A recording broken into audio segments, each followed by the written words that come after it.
Hello बच्चों, good evening. कैसे आप सभी लोग? आई होप सभी लोग अच्छे होंगे, मस्त होंगे, है ना। तो मैं अभी क्या पढ़ा रही हूँ? Properties of charts. Properties of charts में मैंने 11 पॉइंट तक बता दी है ना। तो टॉपिक क्या चल रहा है अभी? Properties of charge.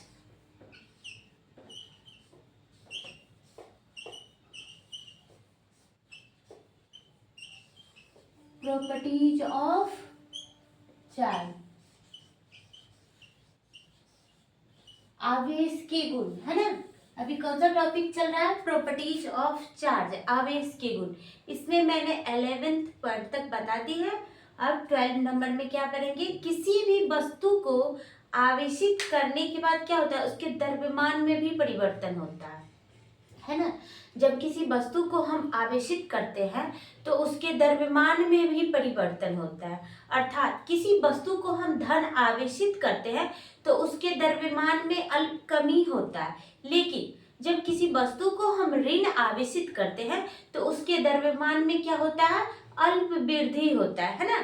तो क्या बताए कि किसी वस्तु को आवेशित करने पर उसके द्रव्यमान में भी परिवर्तन होता है ना। तो इसी पॉइंट को अब क्या करना है? लिखना है। 11 तक मैंने बता दिया। अब क्या है? 12 नंबर, है ना। क्या लिखेंगे? किसी वस्तु को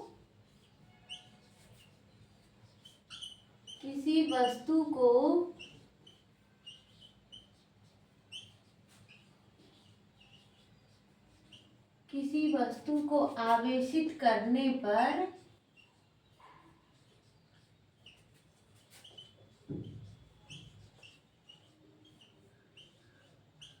उसके द्रव्यमान में भी परिवर्तन होता है। क्या लिखेंगे?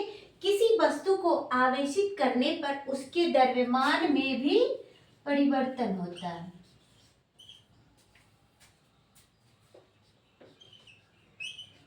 द्रव्यमान में भी परिवर्तन होता है। क्या परिवर्तन होता है? जब किसी वस्तु को हम धन आवेशित करते हैं तो उसके द्रव्यमान में अल्प कमी होता है, लेकिन जब किसी वस्तु को हम ऋण आवेशित करते हैं तो उसके द्रव्यमान में क्या होता है? अल्प वृद्धि होता है ना। तो उसी को लिखेंगे। अर्थात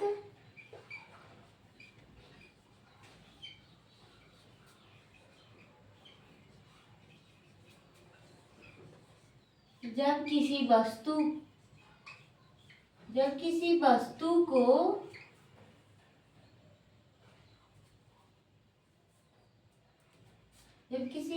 को धन आवेशित करते हैं,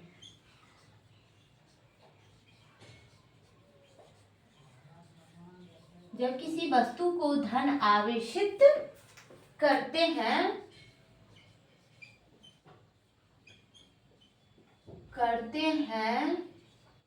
तो उसके द्रव्यमान में अल्प कमी आती है। अल्प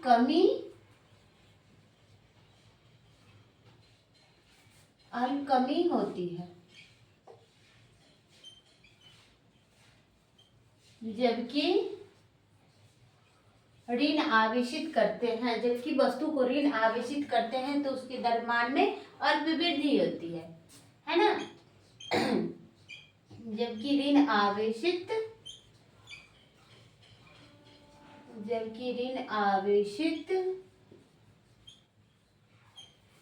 करते हैं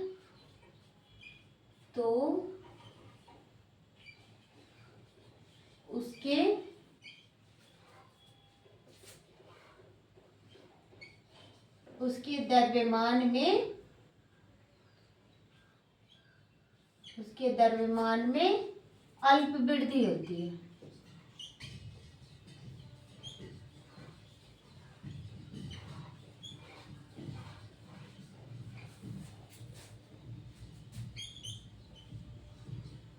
तो ये क्या है? किसी वस्तु को हम आवेशित करते हैं तो उसके द्रव्यमान में भी क्या होता है?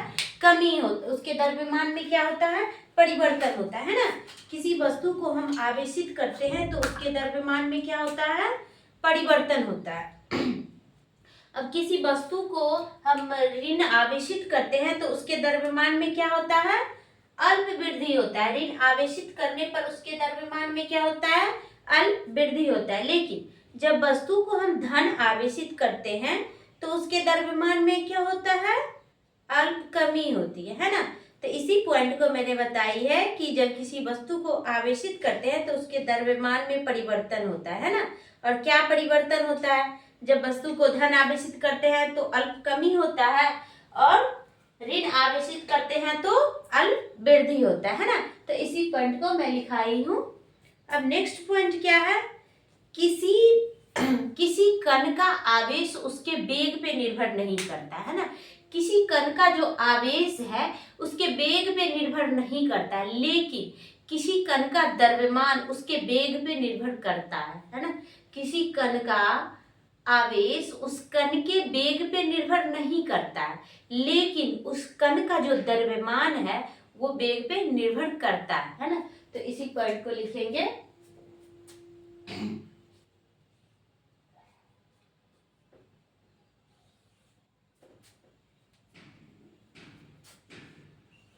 क्या लिखेंगे, किसी कण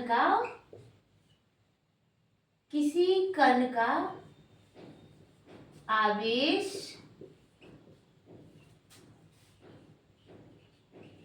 उसके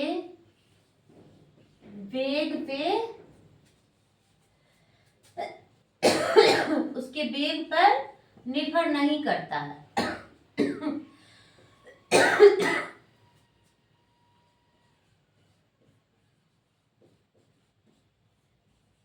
है ना, किसी कण का जो आवेश है उस कण के वेग पर निर्भर नहीं करता है ना, लेकिन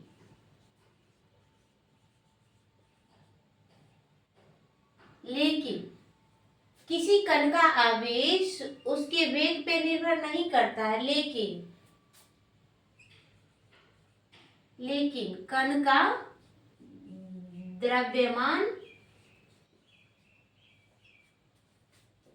उसके वेग पे निर्भर करता है।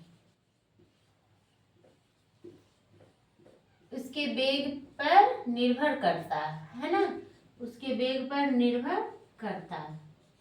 किसी कण का आवेश जो है वेग पे निर्भर नहीं करता, लेकिन उस कण का जो द्रव्यमान है वेग पे निर्भर करता है ना। ये क्या होता है, m is equal to m0 by root under 1 minus v square बट्टा c स्क्वायर है ना। ये आइंस्टीन का फॉर्मूला है। ये क्या है, आइंस्टीन का फॉर्मूला है ना, कि ये द्रव्यमान जो है निर्भर करता है ना, तो ये हो जाएगा m is equal to m0 by 1 minus v square by c square. m क्या है, वेयर जहां m is equal to change mass,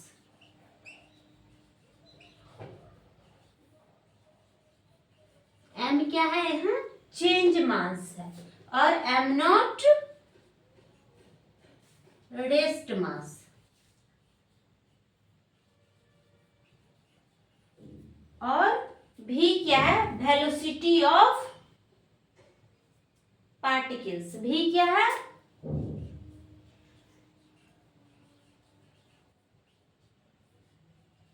velocity of particles.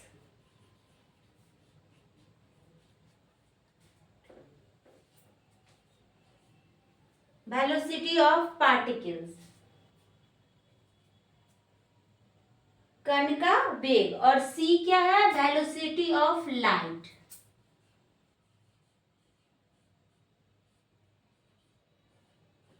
Velocity of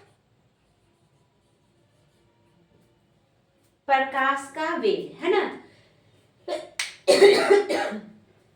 तो क्या लिखा है, किसी कण का जो आवेश है उसके वेग पे निर्भर नहीं करता है, लेकिन किसी कण का जो द्रव्यमान है उसके वेग पे निर्भर करता है ना। जिसको क्या लिख सकते हैं, m equal to M not by 1 minus V square by C square, है ना। ये क्या है, आइंस्टीन के द्वारा दिया गया फॉर्मूला, ये अपना मन से मैं नहीं लिख दी हूँ, आइंस्टीन के द्वारा दिया गया फॉर्मूला, आइंस्टीन फॉर्मूला इसी को कहते हैं, m equal to M not by 1 minus root under 1 minus V square by C square, where जहां m क्या है, चेंज मास, जो द्रव्यमान जो बदलता है, द्रव्यमान में परिवर्तन होता है ना, तो वो चेंज मास, एम नॉट क्या है, रेस्ट मास, और v क्या है, वेलोसिटी ऑफ पार्टिकल्स, कण का वेग, और c क्या है, वेलोसिटी ऑफ लाइट, प्रकाश का वेग, है ना। तो आई होप आप लोग यहाँ तक समझ गए होंगे, यहाँ तक स्क्रीनशॉट लीजिए, फिर मैं आगे बताती हूँ।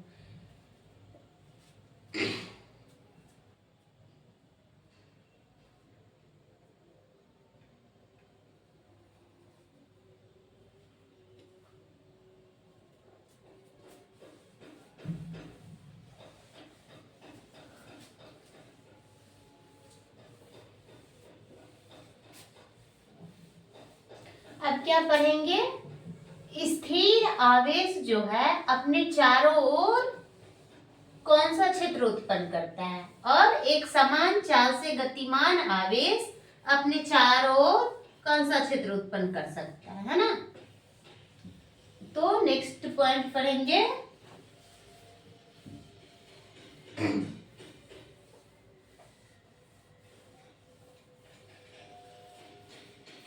आवेश का प्रॉपर्टीज ही अभी तक पढ़ाई हो रहा है ना। तो आवेश से रिलेटेड अगर एक भी क्वेश्चन बन रहा है तो इससे बाहर नहीं बनेगा।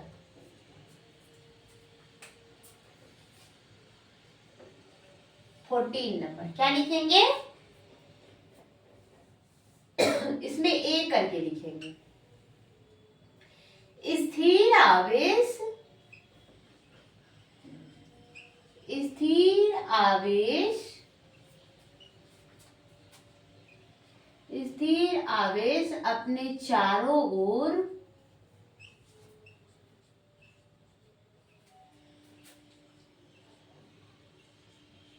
स्थिर आवेश अपने चारों ओर केवल विद्युत क्षेत्र उत्पन्न कर सकता है, केवल विद्युत क्षेत्र, स्थिर आवेश अपने चारों ओर केवल विद्युत क्षेत्र उत्पन्न कर सकता है ना। स्थिर आवेश क्या कर सकता है, अपने चारों ओर केवल विद्युत क्षेत्र उत्पन्न कर सकता है ना। और बी नंबर में लिखेंगे, एक समान चाल से गतिमान आवेश, है ना, एक समान चाल से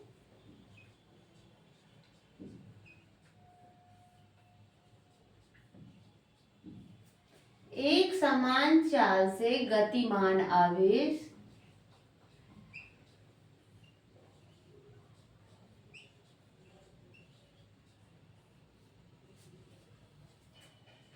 एक समान चाल से गतिमान आवेश अपने चारों ओर विद्युत क्षेत्र तथा चुंबकीय क्षेत्र दोनों उत्पन्न कर सकता है ना। एक समान चाल से गतिमान आवेश अपने चारों ओर विद्युत क्षेत्र तथा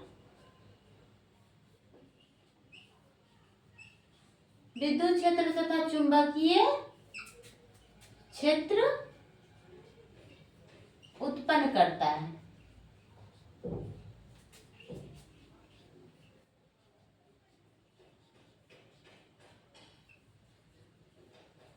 है ना।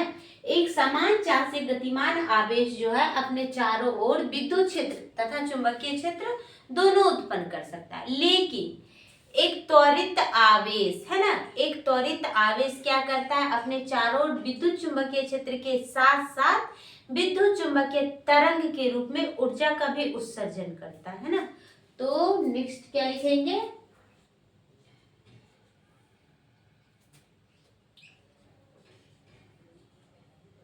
त्वरित आवेश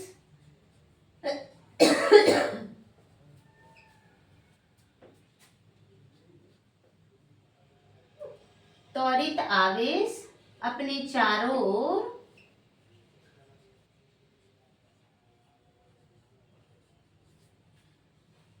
त्वरित आवेश अपने चारों ओर विद्युत चुंबकीय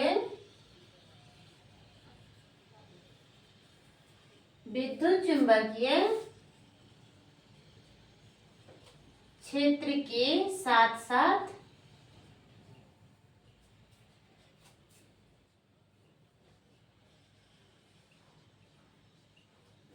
विद्युत चुंबकीय तरंग के रूप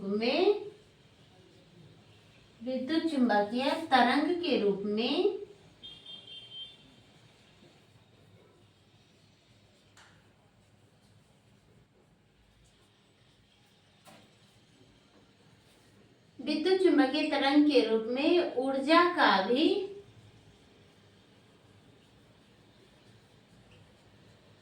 का भी उत्सर्जन करता है ना। तो ये क्या है, स्थिर आवेश है ना, ये भी आवेश की प्रॉपर्टीज है। तो इसमें क्या है, स्थिर आवेश जो है रेस्ट चार्ज, वो अपने चारों ओर केवल इस विद्युत क्षेत्र ही उत्पन्न कर सकता है ना। रेस्ट चार्ज जो है, रेस्ट चार्ज के कारण अपने चारों ओर उत्पन्न क्षेत्र क्या होगा, विद्युत क्षेत्र ही उत्पन्न होगा। तो विद्युत ये जो है स्थिर आवेश अपने चारों ओर क्या करते हैं, केवल विद्युत क्षेत्र उत्पन्न कर सकते हैं। लेकिन एक समान चाल से गतिमान आवेश अपने चारों ओर विद्युत क्षेत्र के साथ साथ चुंबकीय क्षेत्र दोनों उत्पन्न कर सकते हैं, है ना। तो एक समान चाल से गतिमान आवेश क्या करते हैं, अपने चारों ओर विद्युत क्षेत्र तथा चुंबकीय क्षेत्र दोनों उत्पन्न करते हैं। लेकिन त्वरित आवेश है ना, त्वरित आवेश जो है क्या, त्वरित आवेश अपने चारों ओर विद्युत चुंबकीय क्षेत्र के साथ साथ विद्युत चुंबकीय तरंग के रूप में ऊर्जा का भी उत्सर्जन करते हैं, है ना।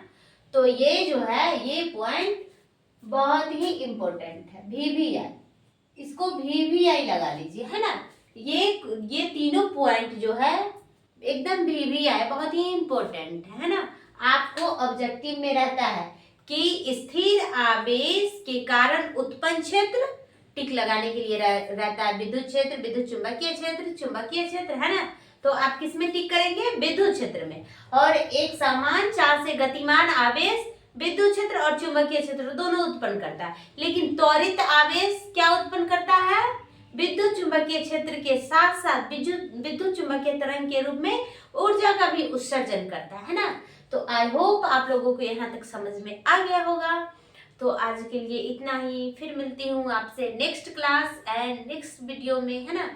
और स्टार्टिंग है अभी, तो मैं थोड़ा थोड़ा करके पढ़ा रही हूँ, तो आप लोग भी थोड़ा थोड़ा पढ़िए, लेकिन रेगुलर पढ़िए और रिवीजन करते जाइए। और आप लोगों को हमारा क्लास कैसा लग रहा है प्लीज़ कमेंट में ज़रूर बताइएगा। और जो भी बच्चे नए हैं प्लीज़ हमारे चैनल को सब्सक्राइब कर ले और लाइक एंड सब्सक्राइब दोनों कर ले, है ना, ताकि मेरा जो भी वीडियो अपलोड करूँगी वो आप तक जाए और आप रेगुलर क्लास करें, है ना। तो आज के लिए इतना ही, फिर मिलती हूँ आपसे नेक्स्ट क्लास में। तब तक के लिए बाय बाय, टेक केयर।